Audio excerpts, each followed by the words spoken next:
remember us. We owe them more than remembrance. ভিডিওর এই ব্যক্তি কিছু একটা বলতে গিয়ে অঝরে কেঁদে চলেছেন। তার কান্না দেখে সাথে থাকা মানুষগুলো কাঁদছেন। কিন্তু কে এই ব্যক্তি আর কেনই বা কাঁদছেন তিনি?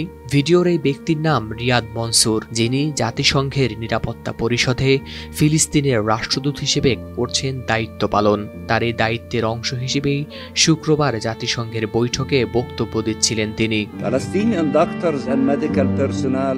বক্তব্যে রিয়াদ মনসুর একটি নোট থেকে পড়ছিলেন যে শেষ পর্যন্ত টিকে থাকবে গল্পটা সেই বলবে, আর আমরা যতটুকু পেরেছি করেছি। আমাদের কথা মনে রেখো। এটা কোনো সাধারণ নোট নয়। মৃত্যুর এক মুহূর্ত আগে এক ডাক্তার লিখে রেখে গেছেন নিজের এই অন্তিম বার্তাটি।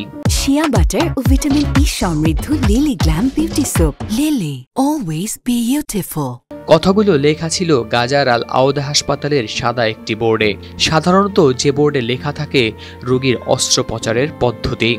গাজার এই হাসপাতালের সেই ডাক্তার ছিলেন মাহমুদ আবু নুজাইলা। 2023 সালে ইসরায়েলের বিমান হামলায় যিনি হারিয়েছেন প্রাণ।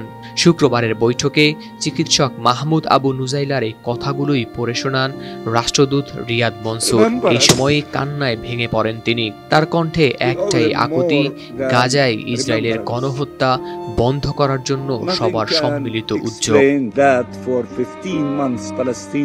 চিকিৎসক আবু নুজাইলা শুধু চিকিৎসক নন, ছিলেন একজন ফিলিস্তিনি অধিকার কর্মী। আন্তর্জাতিক চিকিৎসা মানবিক সংস্থা ডক্টরস উইদাউট বর্ডার্সের একজন স্বাস্থ্যসেবা কর্মী হিসেবেও কাজ করেছেন তিনি। অত্যন্ত প্রতিকূল যুদ্ধ পরিস্থিতির মধ্যেও নিজের জীবন বাজি রেখে আহতদের চিকিৎসা দেন আবু নুজাইলা। তার প্রতিটি কাজ ছিল যুদ্ধের মধ্যেও মানবতার প্রতি এক অবিশ্বাস্য ভালোবাসার উদাহরণ।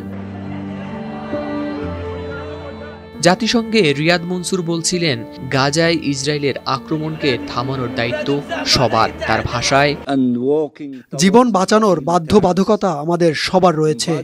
গাজার চিকিৎসক ও স্বেচ্ছাসেবীরা নিজেদের জীবনের ঝুঁকি নিয়ে সেই দায়িত্ব পালন করেছেন। কিন্তু আমরা কি তাদের ছেড়ে যাব? না, আমরা তাদের ছেড়ে যেতে পারি না। এখনই বন্ধ করুন এই আগ্রাসন। এই আবেগঘন মুহূর্তে মনসুরের কণ্ঠে ছিল ফিলিস্তিনের মানুষের আশা ও যন্ত্রণা। তিনি বলেন, সময় এসেছে ইসরায়েলের প্রতি দায় মুক্তি বন্ধ করার।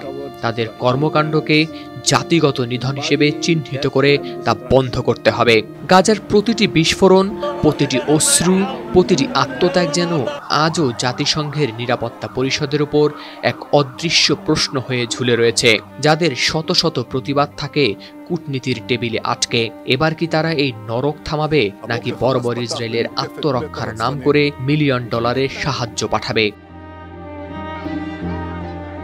হাওলাদার শামীম, RTV।